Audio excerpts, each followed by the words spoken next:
헤드헌터한테 제안을 받았습니다. 여러분은 헤드헌터라면 먼저 어떤 생각을 가지고 계세요?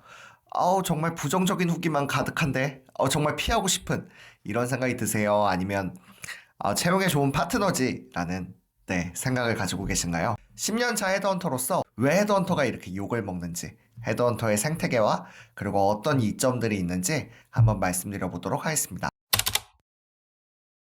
헤드헌터라고 하는 직업은 기업의 니즈에 따라서 적합한 인력을 찾아 추천드리고 합격하시고 입사하시게 되면 소정의 수수료를 받는 직업이에요. 그 태동은 미국 대공황까지 거슬러 올라가고요. 이제 되게 재밌는 게 되게 경기가 상당히 어려울 때잖아요. 지금처럼 대공황 때면 상당히 어려울 텐데 정말 가장 많은 인재가 구조조정 당할 때 기업을 책임있게 발전시킬 사람을 뽑기 위해서 헤드헌터라는 비즈니스가 태동이 됐고요. 그렇다라고 하면 왜 이렇게 헤드헌터는 욕을 많이 먹을까요? 저도 처음에 이렇게 욕을 많이 먹는 직업인 줄 알았으면 해외에서 그렇게 그만두고 하진 않았을 텐데 저는 헤드헌터가 욕을 많이 먹는 이유가 크게 두 가지인 것 같아요. 첫 번째로는 진입장벽이 없습니다. 여기서 제 영상을 보시는 분들 직장 생활을 해보셨더라고 하면은 누구든지 바로 내일부터 헤드헌터가 되실 수 있어요. 그만큼 진입장벽이라는 것이 아예 없는 직업이고요. 반면에 진입장벽이 낮다라고 해서 누구나 성공할 수 있는 직업은 아닙니다. 그만큼 생존 확률이 상당히 낮은 직업이에요. 실제로 정확한 통계는 없지만 제가 이제 10년 동안 급으로 많이 들었던 것들이 헤드헌터가 통상 한 10,000명 정도 된다라고 해요. 10,000명 중에 내가 지금 헤드헌터입니다 하고 본인을 소개했던 분이 1년 후에 헤드헌터를 하고 계실 확률이 30%가 되지 않아요. 그리고 헤드헌터가 10,000명이라고 하면 그 중에 절반 정도는 수익이 아니라 매출이 3천을 못 넘긴다라고 얘기를 합니다.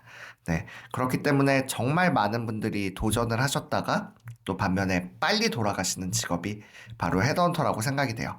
그렇다 보면 여러 가지 시도들을 하시겠죠. 진입장벽이 없다라고 한다라는 것은 상대적으로 여러분들이 서비스를 겪으실 때, 여러분들이 만나실 때 다양한 사람들을 만날 수 있다라는 의미를 포함하겠죠. 그리고 그만큼 생존 확률이 낮다라고 하면은 그만큼 되게 절박함에 또한 되게 부정적인 행동들을 할 수 있는 여러 여건들이 있다라고 생각이 됩니다. 그렇기 때문에 그 부분이 헤드헌터에 대한 이미지가 가장 안 좋은 것 중에 하나일 것 같고요. 제가 동료라고 하는 분들 중엔 직장인보다 적게 버시는 분들은 한 분도 안 계세요. 다들 직장인보다는 훨씬 더 많은 수입을 내시는 경우들도 많이 있으시고 대부분 또 직장에서도 한 회사에서 오랫동안 좋은 경력을 쌓으시다가 헤드헌터를 하신 분들도 많이 계십니다. 뭐 저 같은 경우에도 그래도 저희 건설업계에서 제일 1등인 회사를 나왔고요. 제 동료분도 그룹 계열사에 심지어 뭐 스타트업 대표나 대표이사까지 하고 나오신 분들도 동료분들 중에 있으세요. 헤드헌터는 정말 다양하신 분들이 하세요. 정말 주부로 오랫동안 계시다가 새롭게 시작하시는 분들도 있고요. 또 좋은 회사를 다니다가 좀 본인의 자율성을 위해서 이제 사업처럼 이렇게 운영하시는 분들도 있고요. 그리고 아예 처음부터 주니어부터 나는 내 커리어를 처음부터 커리어 컨설턴트 헤드헌터로 쌓겠다라고 시작하시는 분들도 있고요. 반면에 이제 현업에서 내가 더 이상은 이 현업에서는 취업하기가 어렵겠구나. 뭐 여러 가지 이유가 있을 수 있겠죠. 뭐 나이가 걸리실 수도 있고요. 이직 횟수나 경력이 걸리실 수도 있을 거예요. 그런 경우에 이제 헤드헌터가 되시는 경우들이 있고요. 한 가지 재밌는 것이 그 헤드헌터가 잘하시고 못하시고의 이 요건들이 아무런 영향을 안 미쳐요. 제가 삼성에서 해외 근무할 때 이제 헤드헌터 한다고 나왔거든요.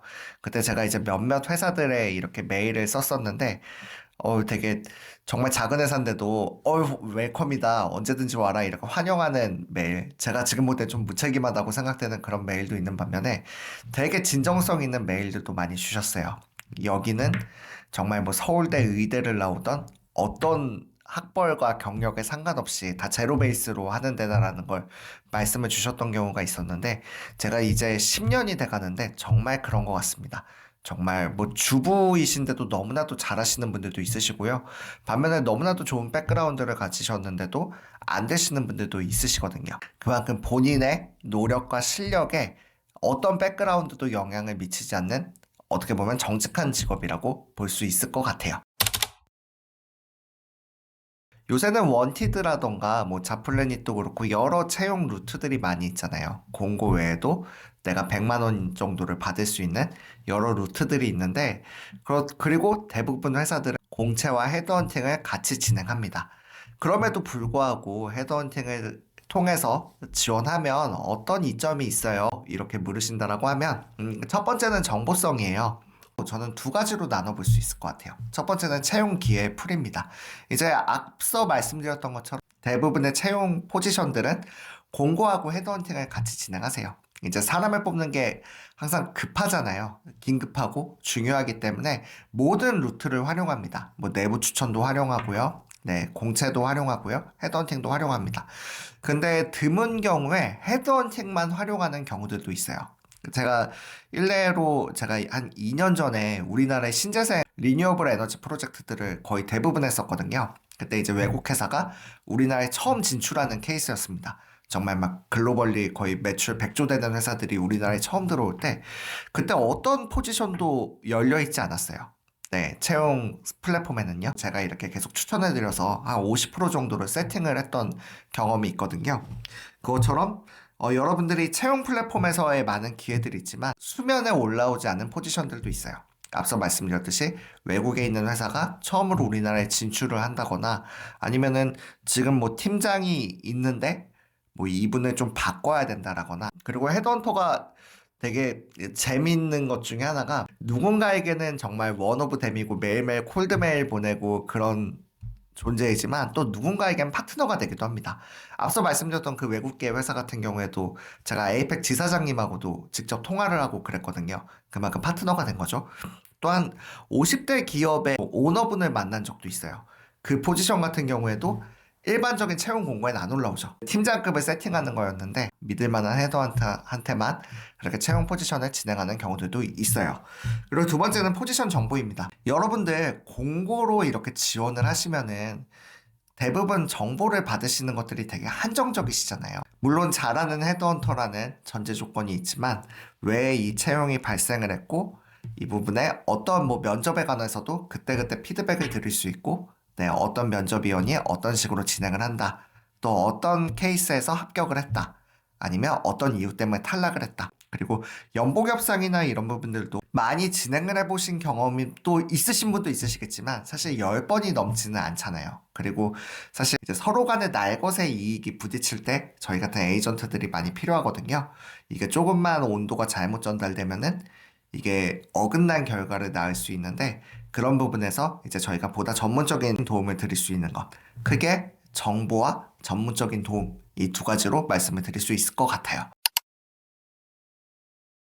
제가 이제 강의나 하다 보면 좋은 헤드헌터분은 어떻게 만나요? 이렇게 말씀해 주시는데 그때마다 저는 좋은 헤드헌터를 만나는 건 찾는 것은 너무나 무의미한 작업이라고 좀 말씀을 드려요. 그 이유 중에 하나가 저 같은 경우에도 링크드인으로 하루에 2분에서 3분 정도가 이렇게 매일 이력서를 주세요. 근데 이력서를 받으면은 제가 이제 답변은 드리죠. 아, 네, 좋은 포지션 나오면 말씀드리겠습니다. 이렇게 하는데 저희 헤드헌터의 고객은 철저하게 회사입니다. 그리고 각 헤드헌터마다 그 회사의 오더가 많이 있는 경우들도 있지만 본인의 전문성이 있는 분야들이 있어요. 저 같은 경우에도 뭐 금융이나 이런 분들이 저한테 이력서를 주시면은 제가 드릴 수 있는 포지션이 하나도 없어요. 왜냐면 저는 그쪽 분야를 아예 하지 않거든요. 네.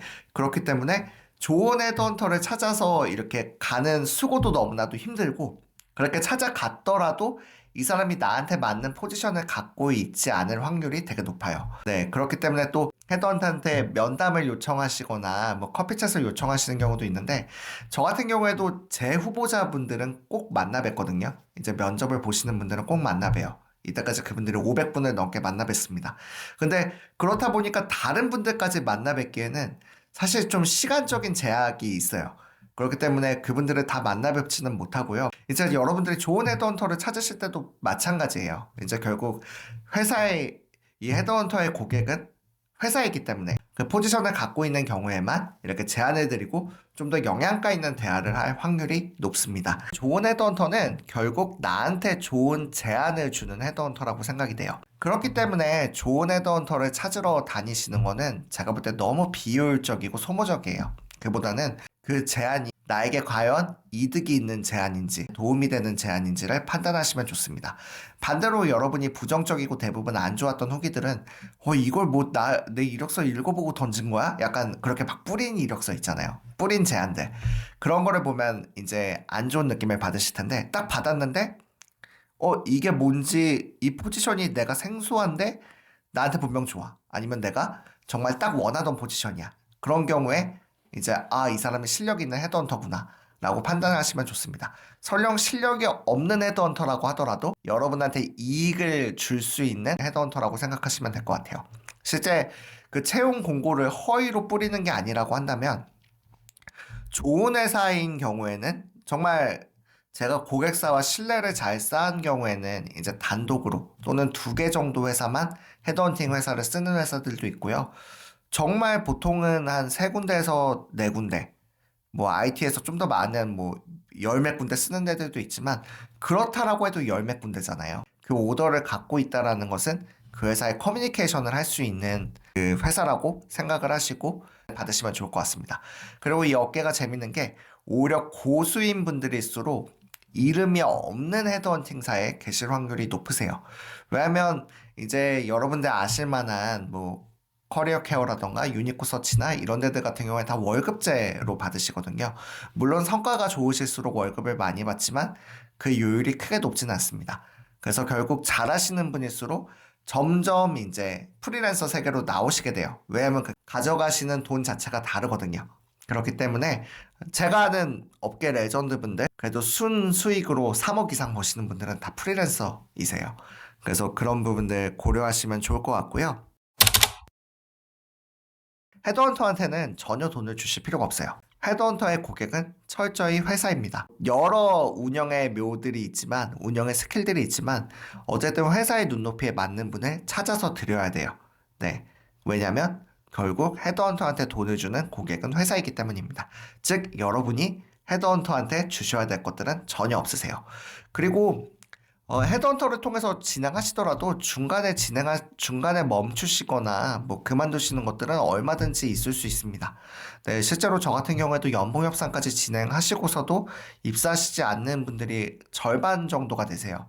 뭐 이유야 여러 가지가 있겠죠. 뭐 다른 회사에 합격하셨을 수도 있고, 그리고 이제 여러 가지 득실을 따져봤을 때 이직하지 않는 것이 더 맞다라고 생각해서 눌러 앉으시는 경우들도 이직하지 않으시는 경우들도 있으세요. 저도 사람인지라, 만약에 그 이익이 대동소이한다라고 한다면, 뭐, 다른 회사에 붙은 것보다 제 회사에 붙은 것을 더 팔겠죠. 근데 좋은 헤드헌터 분이라면, 후보자한테 이득이 없는 제안을 팔진 않아요. 저 같은 경우에도 만약 후보자한테 이득이 없다라고 한다면, 그냥 말씀만 드리고 결정을 하시게끔 둡니다. 설령 이득이 있다라고 해도 그 결정을 하시는 경우에 이제 제가 무언가 첨언을 덧붙이는 경우는 없어요. 제 경우에 카운터 오퍼를 받으셨을 때만 이제 다시 한번 생각해 보시라고 말씀드리고, 그 외에는 철저하게 후보자의 의견을 존중하는 편입니다. 공채로 진행을 하시든 헤드헌팅을 통해서 진행을 하시든 이제 한 일주일 정도는 기한을 주시면 좋아요. 일주일 정도는 회사에서도 검토할 시간이 충분히 필요하기 때문에 그 후에 만약에 피드백이 없다라고 하면 그거는 얼마든지 헤드헌터한테 물어보시면 됩니다. 저 같은 경우에도 이제 고객사한테도 그렇고 제가 후보자분들한테도 그렇고 이제 일주일 단위로 체크를 해서 말씀을 드리거든요. 이게 진짜 길어질 것 같다라고 하면 이러이러한 이유 때문에 수년될 수 있습니다. 그래서 이게 만약에 이렇게 수년된다라는 건 취소될 수도 있습니다. 이런 걸 사전에 말씀드린 경우도 많이 있고요. 그렇기 때문에 너무 자주 물어보면 그거는 회사한테도 좀 안 좋은 느낌을 줄 수 있겠죠. 그게 아니라고 한다면 일주일 단위로 물어보시는 것들은 얼마든지 가능하시다라고 보시면 될 것 같아요. 오늘은 헤드헌터에 대해서, 그리고 헤드헌터의 좋은 예와 나쁜 예들, 그리고 헤드헌터의 활용 매뉴얼까지 말씀을 드렸는데요. 제가 헤드헌터다 보니까 이제 이직에 대한 팁도 드리고 추후로는 좀 헤드헌터에 대한 것들도 말씀을 좀 더 많이 드리도록 하겠습니다. 네, 이직의 정석 정구철입니다. 감사합니다.